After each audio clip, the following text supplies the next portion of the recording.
Plan on flying? In order to board domestic flights, your driver's license or state-issued ID must be a real ID. Learn how to get your real ID today at tsa.gov/real ID or visit your local DMV. Plan on flying? It's time to upgrade to a real ID. Because in order to board domestic flights, your driver's license or state-issued ID must be a real ID, or you'll need another acceptable form of identification.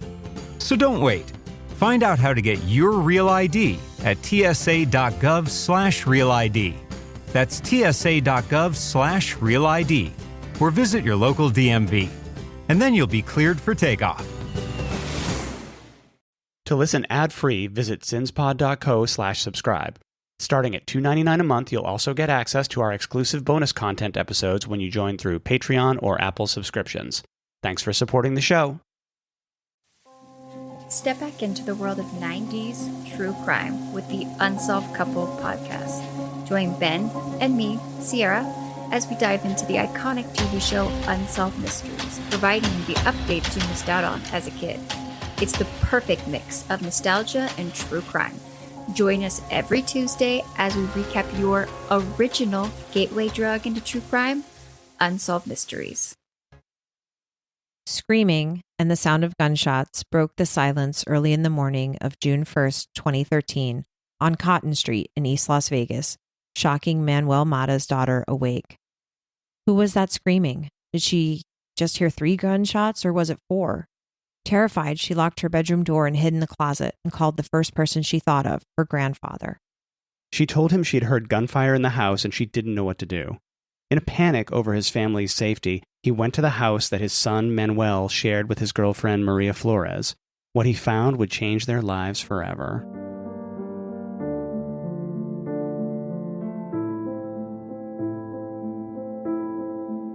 Hi, and welcome to Sins and Survivors, a Las Vegas true crime podcast, where we focus on cases that deal with domestic violence, as well as missing persons and unsolved cases. I'm your host, Sean. And I'm your co-host, John. We've talked a few times about the Great Recession, which lasted from late 2007 into mid-2009, and how it had a huge impact here in Nevada. During that time, we saw sky-high, actually nation-leading unemployment, and a drastic increase in both gun and domestic violence. We'll talk about that and some related statistics in a bit, but first, let's get into today's case, which took place in the spring of 2013. Maria Flores, a 43-year-old mother of 5 daughters, had been dating 38-year-old Manuel Mata III for about 3 years. They lived together on the 5500 block of Cotton Street in East Las Vegas, along with 2 of Maria's daughters, her 17-year-old that we'll call Julie, and her 4-year-old that we'll call Olivia, along with Manuel's 18-year-old daughter. As always, we're changing the names of all the minor children involved to protect their identities and privacy. Julie had recently finished her senior year in high school and was busy shopping for graduation dresses. After that, she was looking forward to pursuing her passion, a career in fashion design. According to several sources, including Maria's friends, Maria and Manuel's relationship was rocky and deteriorating fast. Manuel was becoming more and more angry and controlling, drinking more and more, and frighteningly stockpiling firearms in their home. He also started becoming jealous and accusing Maria of cheating on him. Maria decided that she needed to get out of the relationship and the house. She threatened to move in mid-May, but Mata talked her into staying, and by the end of the month, she'd had enough. She told her friends about her plans to leave, but given his instability, she had to find the right time. She got her opportunity after 10 p.m. on Friday, May 31st, when Mata left the house. She planned to get everything together and leave early Saturday morning. While he was out, he sent her a text message that seemed ominous and pretty threatening, and seemed to show that he thought she still planned to leave him. It read, "I'm never going to let you go. You're stuck with me forever." She wasn't going to let it stop her, though. As soon as he was out the door, she started packing clothes and important items into suitcases for her and her 2 daughters, and even took all the family photos off the walls. Seemed like she didn't want to risk coming back to get anything. After she was done, everyone went to bed, planning to get up early the next day and go. When Mata went out on Friday night, Maria didn't know where he was going. She was just glad he was gone, so she had a chance to get everything ready so that she and the kids could finally leave. But it turned out he didn't go far. He was seen drinking outside around 10:30, and later that night, between 2 and 3 a.m., his car was spotted still outside the house, and he was still nearby, drinking heavily. When Mata walked back into their house after his night of binge drinking between 5 and 6 a.m., Maria and the girls were in the middle of leaving, and he went ballistic. They started arguing, and it escalated quickly. As we said before, Mata was a gun collector, and unfortunately he went right for his shotgun, and according to a police report, went on a rampage. He shot Maria, then he found 17-year-old Julie and shot her, and then he found little 4-year-old Olivia and shot her in the neck. When he was done, he turned the gun on himself, shooting himself in the chin from below, attempting to die by suicide. His own daughter, who remember also lived in the home, was awakened by the screaming and gunfire. From the way she described it, it's clear she was hearing shotgun blasts. Not knowing what was happening, she locked her bedroom door, hid in her closet, and called her grandfather, Mata's father, instead of calling 911, and told him she was hearing gunshots and didn't know what to do. It must have been terrifying for her, not knowing what was going on, hearing gunshots downstairs, and then silence. Mata's father sped over to the house around 6 a.m., and when he arrived, she finally left her bedroom, and on her way out of the house, she saw the horrific and tragic scene. She saw Maria and her father on the floor covered in blood. It was then that her grandfather finally called Las Vegas Metro at 6:12 a.m. When they arrived with paramedics, they saw right away that Maria and Julie were both gone, but somehow, miraculously, Olivia had survived, and she was rushed to UMC Trauma, where she fell into a coma. Incredibly, Manuel survived his self-inflicted gunshot blast to the face and was also rushed to the hospital for emergency trauma surgery. He was booked in absentia the same day and charged with 2 counts of murder with a deadly weapon, attempted murder, and battery. As the police began their investigation, it didn't get any better for Mata. They found 41 grams of cocaine in the home and determined that the 12-gauge shotgun used was stolen, along with a few other firearms they found in the home. When they counted them all up, there were 13 guns recovered from the home, and 3 of them were allegedly stolen. It was members of Maria's family that told detectives that Mata had been having serious financial problems and had started drinking heavily in the last months leading up to the murders and was getting more and more erratic and unstable. We've talked before on the podcast how those are all warning signs of a family annihilator. In spring of 2013, Maria and Julie were laid to rest on the very day that Olivia came out of her coma. She had her childhood stolen, and according to her aunt, she still struggles with memory loss, self-expression, comprehension, anxiety, and has trouble with her balance. Mata's murder trial finally began nearly 6 years later on November 6th, 2019, but it lasted less than 2 weeks. He faced 2 counts of first-degree murder with use of a deadly weapon, attempted murder with use of a deadly weapon, trafficking in a controlled substance, and 3 counts of possession of a stolen firearm. Mata's defense was centered around his complete and pretty implausible denial of having nothing to do with the murders. His account of what happened that day was that some unknown intruders came into the home while he was outside drinking, shot Maria, Julie, and Olivia, and then just left. According to him, Maria and Julie were already dead when he came into the house. His defense team admitted that he had shot himself, but they claimed it was because he was so overcome with grief at finding Maria and Julie that he just couldn't live with it. There are a lot of problems with this story.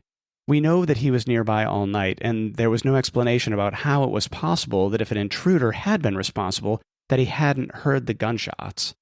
There were also no signs of forced entry, nor any evidence of any intruders. There's also the question about ballistics. Maria and the girls were shot with the same shotgun that Manuel owned. So, did this intruder go in and find the weapon, shoot everyone, and then just leave the weapon behind? Nothing about his story adds up. His daughter's testimony seemed to support a version of his story, but the problem was that her testimony changed a lot between what she initially told the police and what she said in the trial under oath. Initially, she told the police that she heard screaming and then several gunshots, but later she said that the first thing she heard was the gunshots. She also said in her revised story that she heard the gunshots, then looked out of her bedroom window and saw her father walking into the house, and then heard the final gunshot, which seemed to support Manuel's story.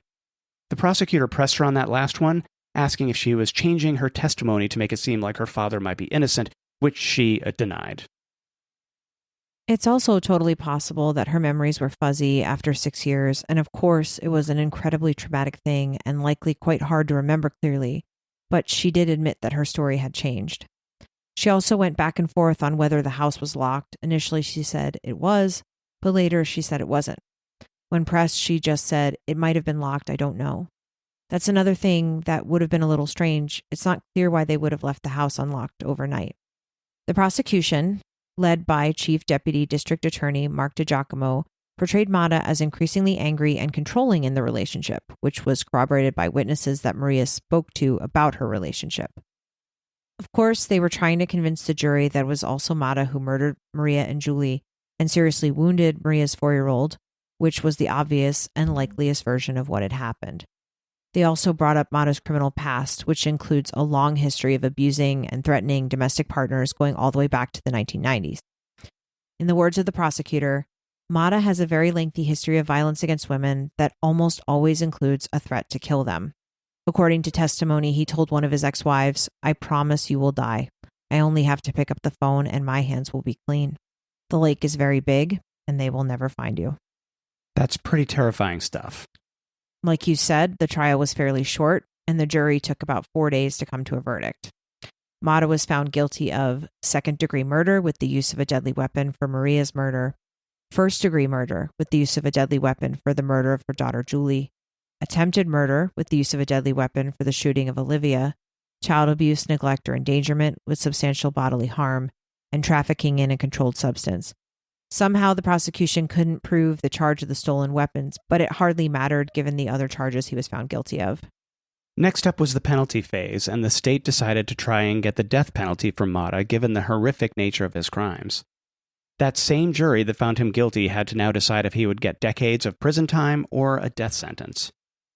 The prosecution urged the jury to give him the death penalty. They said, "Today is your chance to tell Mr. Mata what justice is for a mother lost, a daughter lost, a companion, and a friend."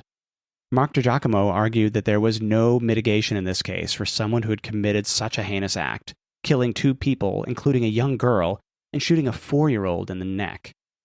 Mata's defense team leaned hard into his time in the military. He served in Afghanistan for 8 months, and brought up the idea of an intruder being responsible for the murders. Family members spoke up for him, including his daughter, and they actually said Mata had a strong work ethic and love for his family. They also said that if he were given a long prison sentence, they would stay in contact with him. The defense team told the jury, "Death isn't necessary, choose life."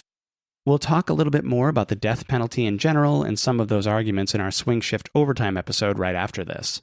If you want to hear that, head over to sinspod.co/subscribe and join our Patreon or sign up on Apple Podcasts, and you'll get all the bonus episodes for only $3.99 a month. The jury came back in 4 days, and he avoided the death penalty. One juror had written in a mitigating factor that said, "See the good in people and forgive." Mata did end up getting a very long sentence, including multiple decades of time on top of a life sentence without the possibility of parole. It's a long list, but the net effect is that he will spend the rest of his life in prison, however long that is. We didn't mention this before, but although he survived his suicide attempt, his face was left permanently disfigured. We want to take a few minutes and talk about the gun violence statistics at the time. The domestic violence rates in Nevada are part of the reason why we started doing the podcast, but there is an undeniable link between domestic violence and gun violence.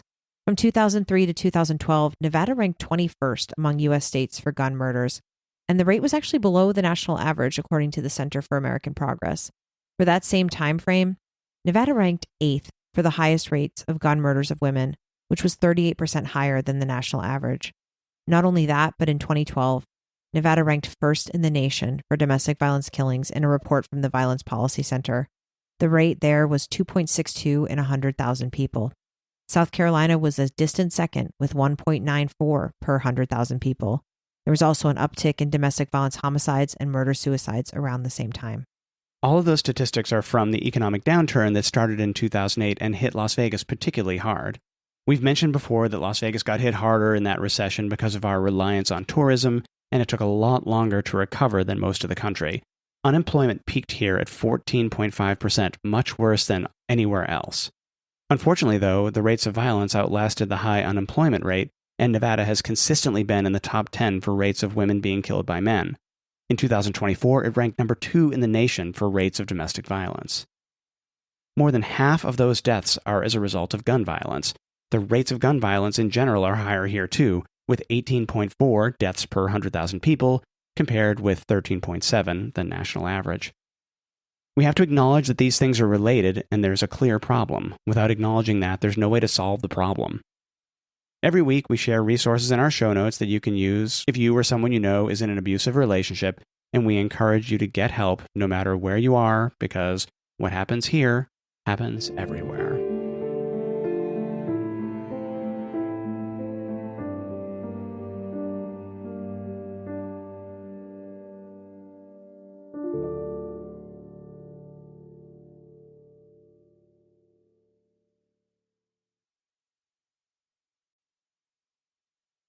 Thanks for listening.